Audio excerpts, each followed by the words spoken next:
Muito bem, pessoal. Vamos continuando com o estudo do Poder Legislativo, aqui na Constituição Estadual, Constituição do Rio Grande do Sul. E vamos trabalhar, então, agora sobre o processo legislativo, que é o processo de elaboração de 5 espécies normativas. Emendas à Constituição, que são alterações ou acréscimos a esta Constituição Estadual que a gente está estudando. Leis complementares, que são leis mais difíceis de serem aprovadas, porque vão precisar do voto de maioria absoluta dos deputados estaduais. Leis ordinárias, que são aprovadas por maioria dos presentes, maioria simples de votos, daquela forma que a gente viu no vídeo anterior. Decretos legislativos e resoluções, que são matérias da competência exclusiva da Assembleia Legislativa. E aí, existe uma lei complementar estadual que dispõe sobre regras para elaboração, redação, alteração e consolidação das leis, bem como sobre a iniciativa popular no processo legislativo estadual. Bom, temos na emenda à Constituição, no artigo 58, então, a primeira coisa que nós vamos estudar, que a emenda à Constituição, ela tem legitimados específicos na fase de iniciativa. Eu vou colocar aqui abaixo o processo de emenda à Constituição, porque aqui acima eu deixei da aula anterior o projeto de elaboração de leis, certo? A aprovação de leis vai seguir esse caminho que a gente já vai estudar. E aqui embaixo eu vou colocar as emendas à Constituição estadual. Porque as emendas à Constituição Federal, elas são tratadas lá na Constituição Federal. E quem faz elas vai ser lá o Congresso Nacional, vai passar pela Câmara e pelo Senado. Aqui, no estado do Rio Grande do Sul, nós temos emenda a essa Constituição. Temos também na emenda à Constituição a fase de iniciativa.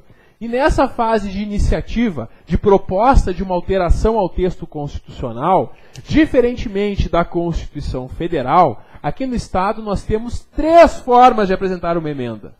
Ela pode ser apresentada por 1/3 dos deputados estaduais ou pelo governador do estado.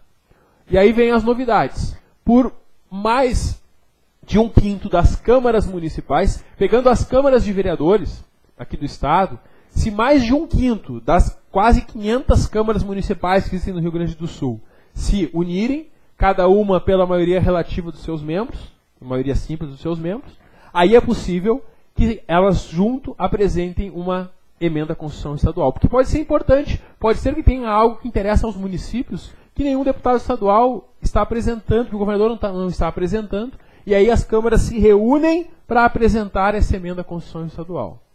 E também por iniciativa popular, que essa é a grande novidade que nós temos aqui no estado, porque na Constituição Federal não há previsão de iniciativa popular para emendar a Constituição. E aqui no estado existe essa possibilidade, existe essa iniciativa, como eu já vi uma vez um abaixo-assinado que buscava assinaturas para apresentar diretamente pelo povo um projeto de emenda à Constituição do estado que ia limitar a quantidade de CCs, de cargos em comissão no estado, que seria muito importante para o funcionalismo público. E isso era promovido justamente pelos efetivos, pelos concursados aqui do estado. Bom, nós temos então no artigo 58 essas 4 formas então de emendar a Constituição aqui do estado do Rio Grande do Sul. Bom, temos no parágrafo 1º que a Constituição não poderá ser emendada, não pode ser emendada, não pode alterar a Constituição do Rio Grande do Sul em 3 circunstâncias, que são as chamadas limitações circunstanciais. São circunstâncias que impedem a Constituição do Estado seja alterada. Uma intervenção federal que esteja em andamento no Rio Grande do Sul, ou um estado de defesa ou estado de sítio. Nesses casos, não se mexe na Constituição, porque são casos excepcionais. E nesses casos excepcionais não se deve alterar a Constituição. Temos no parágrafo 2º o próximo passo. Após ela ser apresentada, ela vai ter a fase de discussão e votação. Os deputados vão se reunir, vão discutir, vão votar.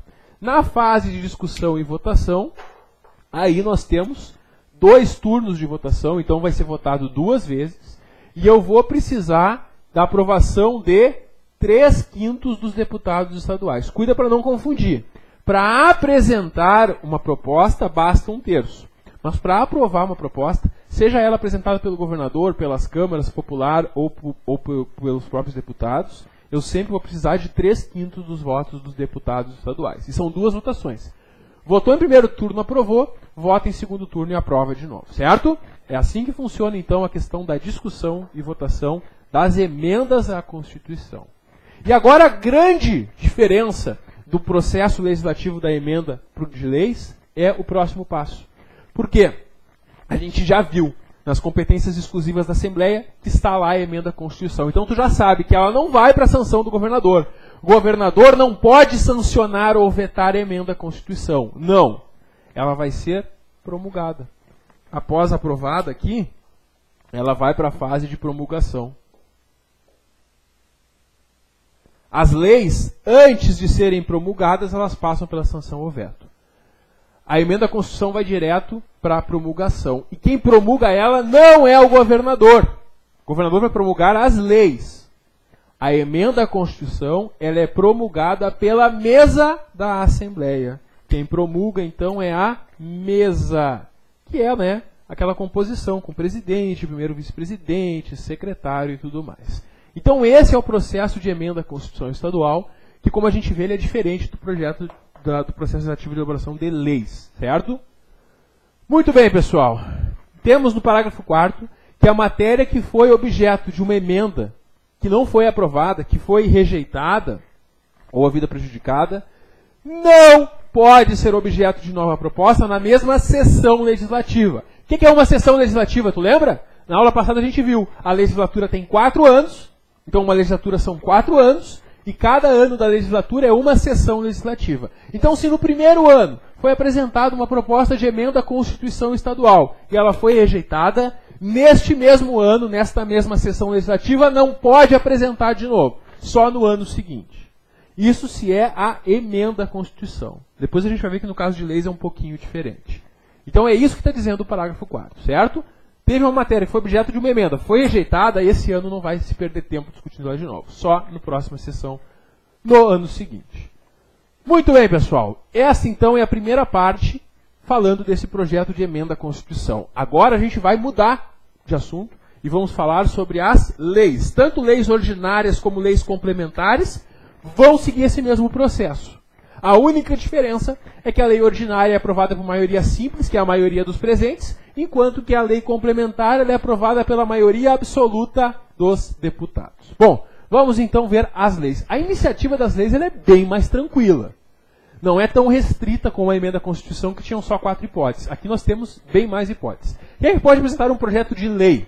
Qualquer deputado estadual, qualquer comissão técnica da Assembleia, comissão de saúde, comissão de meio ambiente, a mesa da Assembleia, governador do Estado, Tribunal de Justiça, porque o Tribunal de Justiça vai apresentar os projetos de leis que envolvam a criação de cargos no Judiciário, Procurador-Geral de Justiça, que é o chefe do Ministério Público, no que se refere à criação de cargos ou estruturação de órgãos do Ministério Público, câmaras municipais, as câmaras municipais também podem apresentar, e os cidadãos pela iniciativa popular também.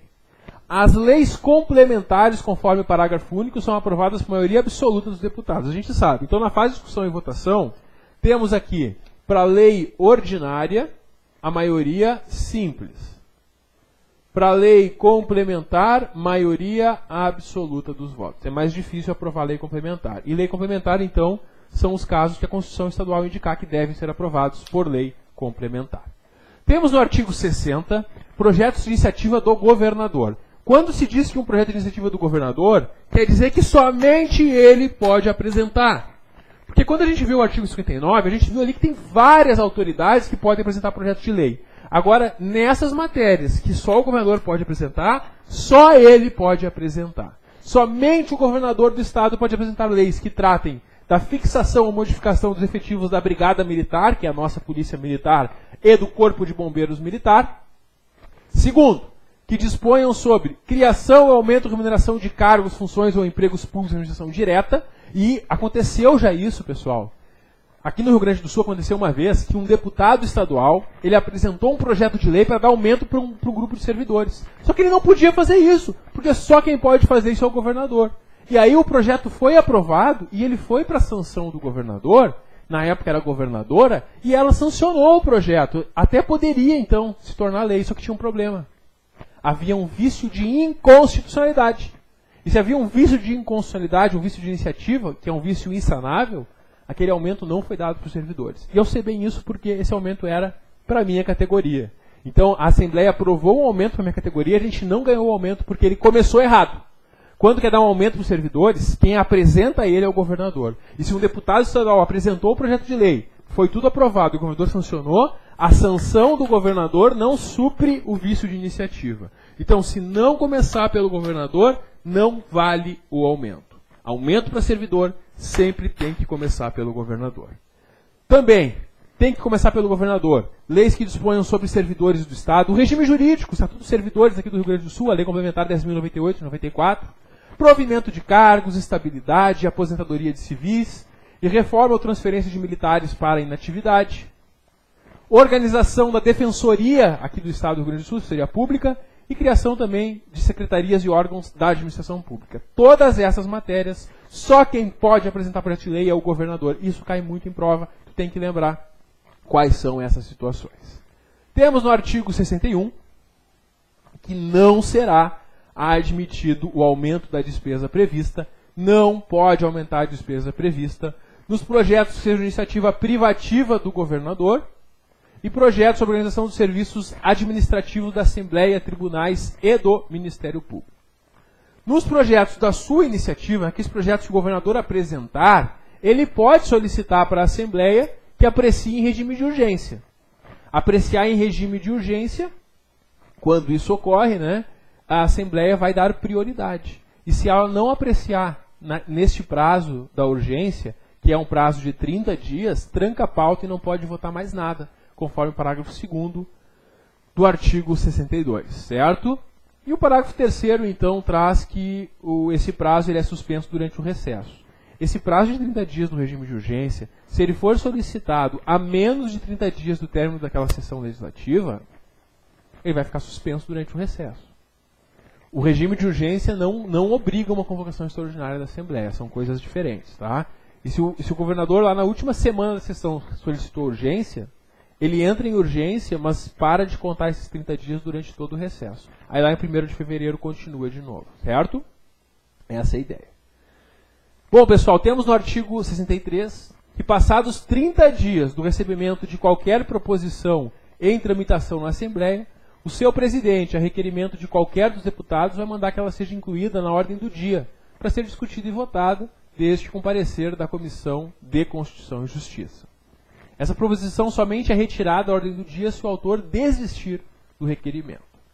Temos no artigo 64 que as matérias constantes de projeto de lei que tenha sido rejeitado, se houve uma rejeição num projeto de lei, esse projeto de lei pode ser apresentado de novo na mesma sessão legislativa no mesmo ano, desde que já tenha na iniciativa a maioria dos membros.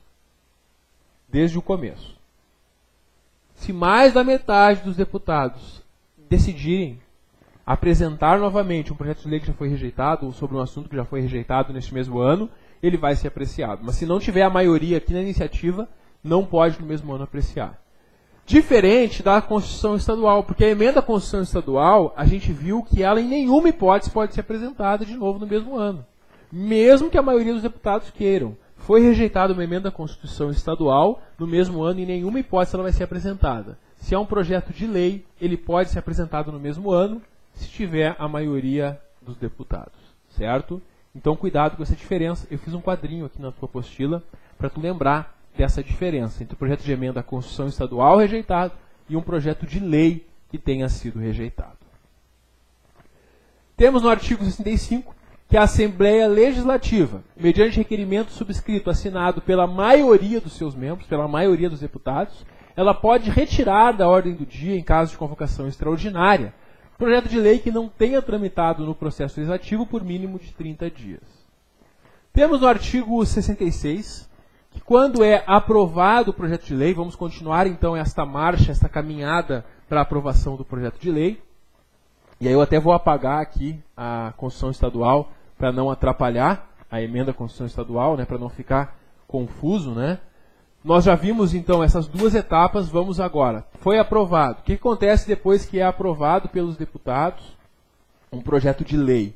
Ele é encaminhado para o governador, e aí o governador ele vai ter um prazo de 15 dias úteis 15 dias úteis para o senhor governador sancionar ou vetar o projeto. Se ele sancionar, ele vai dizer que concorda. Ele sanciona e já promulga, e aquele projeto de lei que tem sido aprovado se torna já uma lei. Agora, se ele vetar, ele tem que, em 48 horas, comunicar para a Assembleia Legislativa os motivos do veto. Certo? É isso que está no artigo 66, parágrafo 1º.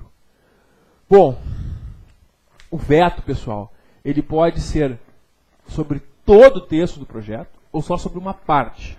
O veto parcial, quando tu veta só uma parte do texto, ele não pode vetar uma palavra. O veto parcial tem que abranger o texto integral de um artigo, parágrafo, inciso ou a linha. Então ele vai ter que vetar um artigo inteiro, um inciso inteiro, uma linha inteira. Ele não pode vetar uma palavra somente, certo? Bom, e o que acontece se o governador não fizer nada passados os 15 dias úteis? No silêncio do governador, quem cala, consente. E se o governador em 15 dias úteis não sancionou nem vetou, ocorre a chamada sanção tácita. Porque a sanção expressa é quando o governador sanciona. Quando ele não faz nada, mas também não veta, se entende que ele concorda. E a chamada sanção tácita. Quer dizer, já que em 15 dias úteis ele não vetou, então é porque ele concorda, está feita a sanção tácita. E nesse caso ele não tenha vetado neste prazo, aí o processo vai ser encaminhado para a promulgação. Bom, temos no parágrafo 4º a continuação então desse processo de análise do veto. Se o governador vetar dentro dos 15 dias úteis, em 48 horas ele comunica para a Assembleia Legislativa os motivos do veto. Aí a Assembleia Legislativa, ela vai ter que apreciar esse veto no prazo máximo de 30 dias. Em 30 dias, a Assembleia Legislativa vai apreciar esse veto do governador. E só pode derrubar, só pode rejeitar o veto do governador pelo voto da maioria absoluta dos membros da Assembleia. É possível, então, que a maioria dos deputados derrube o veto do governador. Isso aqui é muito interessante, né? Porque eles aprovaram um projeto de lei. Os deputados estaduais aprovaram o projeto de lei. Foi para o governador, ele não gostou, ele vetou, e aí os deputados vão se reunir, vão votar, e se a maioria dos deputados, maioria absoluta, mais da metade total de deputados, discordarem do veto do governador, eles vão derrubar o veto, vão rejeitar o veto. E vão encaminhar para o governador o projeto dizendo, governador, sabe aquele projeto que o senhor promulgou? Nós derrubamos seu veto. Toma e promulga. É assim mesmo que acontece. É essa a ideia de derrubar o veto. E aí eu fiz um quadrinho também com essas informações abaixo do parágrafo 4º. E o parágrafo 5º então diz exatamente isso que eu falei. Se o veto for rejeitado, se o veto for derrubado pelos deputados, eles encaminham então para o governador promulgar. E se o governador ficar magoadinho e não promulgar, não tem problema. Porque quando eles derrubaram o veto, eles mandam para o governador em 48 horas, o governador vai ter 48 horas para promulgar. Se o governador ficar magoado, não quiser promulgar, não tem problema. Porque aí, conforme o parágrafo 7º, o presidente da Assembleia Legislativa vai promulgar. E eu sei que você está pensando, está dizendo, mas o presidente da Assembleia Legislativa geralmente é chegado no governador. Não tem problema, porque se o presidente da Assembleia não promulgar em 48 horas, aí o primeiro vice-presidente da Assembleia vai ter que promulgar. Então vai ser promulgado. Se os deputados derrubaram o veto, vai ser promulgado, mesmo que o governador não queira, mesmo que o presidente da Assembleia não queira promulgar, porque o vice-presidente vai ser obrigado a promulgar, certo? É isso que nós temos no parágrafo 7º.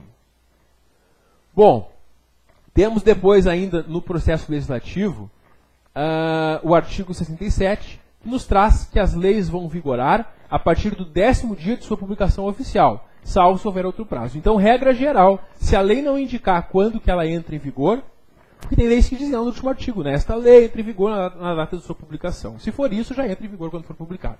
Se não disser quando entra em vigor, o prazo de entrada em vigor é a partir do 10º dia da publicação. Pode ser antes ou depois, conforme conste na própria lei. Se não constar nada, é no 10º dia. E aí o parágrafo 1º diz que essa regra não se aplica a leis que alterem normas para apuração de índices de participação dos municípios na arrecadação dos impostos estaduais. Porque os impostos arrecadados pelo Estado, uma parte ele repassa para os municípios. E existe um índice de participação de cada município neste bolo, né, neste montante de recursos. Bom, quando se alterar as regras para apurar isso, que é algo que vai causar um prejuízo aos municípios, ou uma vantagem, conforme a regra que mude, os efeitos eles vão ir produzindo efeitos à razão de 1/5 das alterações a cada ano durante 5 anos, para dar um tempo para os municípios se planejarem e se adaptarem ao aumento ou à diminuição de recursos conforme o critério que tenha sido alterado. E essa regra também não se aplica a leis que tratam de criação, incorporação, fusão, desmembramento, anexação e extinção de municípios. Nesses casos, não precisa dessa graduação aí de 1/5 até 5 anos, certo? Muito bem, pessoal. Ainda sobre o processo legislativo, tem mais um assunto que eu tenho que falar para vocês, que é a iniciativa popular. A iniciativa popular é quando o projeto de lei ou o projeto de emenda à Constituição Estadual, ele é iniciado, ele é apresentado pelo povo. Porque o povo esperou que deputados fizessem isso, que o governador fizesse isso, e eles não fizeram. E aí o povo se reúne, faz um grande abaixo-assinado e vai lá e apresenta o seu projeto de lei ou de emenda à Constituição Estadual. Bom, temos 3 propostas populares aqui que podem ocorrer por iniciativa popular.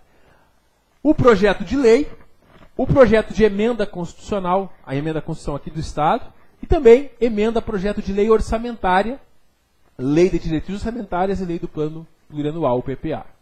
Essas são as normas que podem ser emendadas por iniciativa popular. Temos no parágrafo 1º que a iniciativa popular, nos casos dos incisos 1 e 2, que é projeto de lei e projeto de emenda à Constituição, ela vai precisar de, no mínimo, 1% do eleitorado.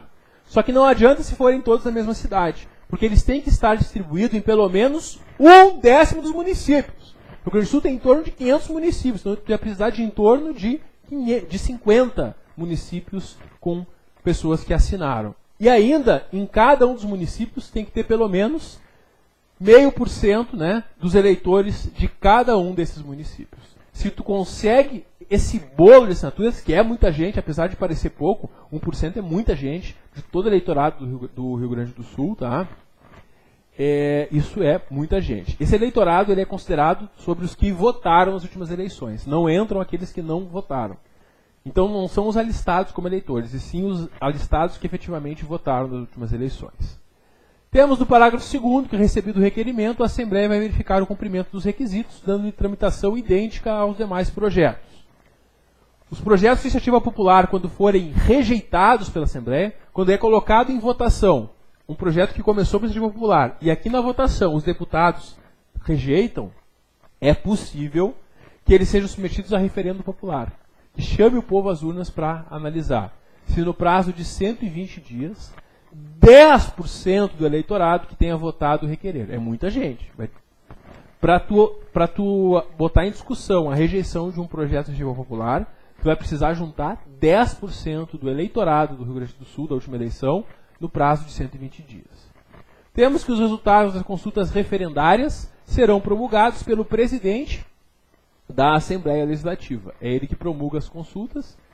E, por fim, a Assembleia e as câmaras de vereadores dos municípios do Rio Grande do Sul podem promover consultas referendárias e plebiscitárias, referendos e plebiscitos, sobre atos, autorizações ou concessões do Executivo e sobre matéria legislativa sancionada ou vetada. E essas consultas referendárias e plebiscitárias serão formuladas em termos de aprovação ou rejeição dos atos, autorizações ou concessões do Executivo, bem como do teor da matéria legislativa. Muito bem, pessoal. E o último assunto que nós temos no capítulo do Poder Legislativo aqui na Constituição do Estado do Rio Grande do Sul envolve a fiscalização contábil, financeira e orçamentária, que é aquela fiscalização que o Tribunal de Contas faz sobre as contas, né, do Poder Executivo. E esse conteúdo, então, a gente tem a partir do artigo 70, de uma forma muito semelhante à Constituição Federal. Só que a Constituição Federal fala do TCU, né, sobre as contas do presidente. E aqui vai falar do TCE, o nosso Tribunal de Contas do Estado, sobre as contas do governador. Essa fiscalização ela é feita, então, mediante controle externo. O controle externo ele é feito pela Assembleia sobre o governador. Porque o controle externo ele é um controle feito por outro poder. Então, quando a Assembleia está fiscalizando as contas do governador, isso é controle externo. Quando o próprio governo do Estado está fiscalizando os atos da administração, pela CAGE, né, pela Controladoria e Auditoria Geral do Estado, aí isso é controle interno, certo? Controle externo, então, é esse da Assembleia sobre o governador. Só que a Assembleia ela é um órgão composto por políticos, por deputados. E para fazer uma análise mais profissional, mais detalhada, existem os servidores do Tribunal de Contas do Estado. O Tribunal de Contas do Estado, ele é um órgão que vai auxiliar a Assembleia Legislativa a apreciar, fiscalizar e julgar as contas do governador. E é o que diz ali o artigo 71. Esse controle externo, então, é exercido com auxílio do Tribunal de Contas, que vai fazer um parecer prévio sobre as contas que os prefeitos devem prestar anualmente. É bem interessante isso. Os prefeitos de cada município do Rio Grande do Sul vão prestar suas contas e vão enviar essa prestação para a Câmara Municipal do seu município e para o Tribunal de Contas. O Tribunal de Contas faz um parecer prévio sobre as contas e encaminha para as câmaras municipais depois aprovarem ou não. Aí o artigo 61 ele fala sobre isso, esse controle externo sobre as contas dos municípios, algumas regras ali que contratos de locação de prédios e serviços firmados com entidades que envolvam ali a caráter previdenciário ou assistencial de servidores devem passar também pelo Tribunal de Contas. O Tribunal de Contas vai ter amplo poder de investigação, podendo requisitar e examinar diretamente os elementos necessários para suas atribuições. Não pode ser negada, conforme o parágrafo 3º do artigo 61, não pode ser negada qualquer informação a pretexto de sigilo ao Tribunal de Contas. A mesa ou comissões da Assembleia poderão requisitar em caráter reservado informações sobre inspeções realizadas pelo TCE e compete ao Tribunal de Contas avaliar a eficiência e eficácia dos sistemas de controle interno dos próprios órgãos públicos. Assim como no Estado tem a CAGE, cada município deve ter a sua controladoria, o seu órgão de auditoria interna. Temos no artigo 62 que o TCE vai encaminhar para a Assembleia todo ano, anualmente, relatórios de fiscalização contábil, financeiro, orçamentário, operacional e patrimonial do Estado e entidades da administração direta e indireta, quanto à legalidade, legitimidade, economicidade, aplicação dos recursos públicos, bem como dos quadros demonstrativos de pessoal. Temos também o artigo 64, que foi declarado inconstitucional, então para ele não tem muita relevância para a nossa prova, só que os parágrafos dele continuam vigentes. E nós temos no parágrafo 1º do artigo 74, que os conselheiros do TCE eles têm as mesmas prerrogativas, impedimentos, vencimentos e vantagens que os desembargadores do TJ. Então eles têm essa equiparação de prerrogativas com os desembargadores do Tribunal de Justiça aqui do Rio Grande do Sul. E eles podem se aposentar com as vantagens do cargo de conselheiro do TCE quando eles tiverem exercido isso por mais de 5 anos. Lá no TCU, na Constituição Federal, tem os ministros do TCU. Aqui no Estado, o TCE tem os seus conselheiros. E além dos conselheiros, que são indicados pelo governador e pela própria Assembleia, nós temos também os auditores substitutos de conselheiro. Os auditores substitutos de conselheiro, em número de 7, eles são concursados. Eles vão fazer um concurso público e depois a aprovação são nomeados pelo governador. E aí eles vão ter as mesmas garantias e impedimentos dos conselheiros e o subsídio deles vai ser parecido. Eles vão ganhar 95% do que ganham os conselheiros. E quando substituírem o conselheiro, vão ganhar o mesmo que ganha o conselheiro. E aí o artigo 105 só traz ali que a lei vai dispor sobre a organização do Tribunal de Contas. Então tem a lei que trata disso, lei orgânica do TCE, mas nada importante aqui para fins de prova. O artigo 106 nos traz que esse sistema de controle interno ele terá no Estado organização una e integrada, compondo um órgão de contabilidade e auditoria geral do Estado, que é a CAGE, né, da Secretaria da Fazenda do Estado, com delegações junto às unidades dos 3 poderes, tendo sua competência e quadro também definidos em lei. Os responsáveis pelo controle interno, esses auditores de controle interno, não são do TCE, do controle interno, esse pessoal que trabalha na CAGE, aqui do Rio Grande do Sul, na Secretaria da Fazenda, se eles tomarem conhecimento de qualquer irregularidade ou ilegalidade, eles têm que dar ciência dela, sob pena de responsabilidade, ao Tribunal de Contas. Então, sempre que um membro do controle interno apura uma irregularidade, ele tem obrigação de comunicar ao Tribunal de Contas também. Sob pena também, depois de ser responsabilizado e responder por este prejuízo, por este dano causado. Por fim, o 37 ainda fala sobre o MP de Contas, porque junto ao TCE vai funcionar o Ministério Público de Contas, que não é o Ministério Público nem do Estado, nem o MPU, ele é um Ministério Público à parte que só atua perante o TCE. E lá vai ter um procurador de contas, então, que vai apreciar, vai fazer função de Ministério Público no que se refere ao acompanhamento de contas do governo. Certo? Muito bem, pessoal. Com isso, nós concluímos aqui o estudo do Poder Legislativo na Constituição do Estado do Rio Grande do Sul.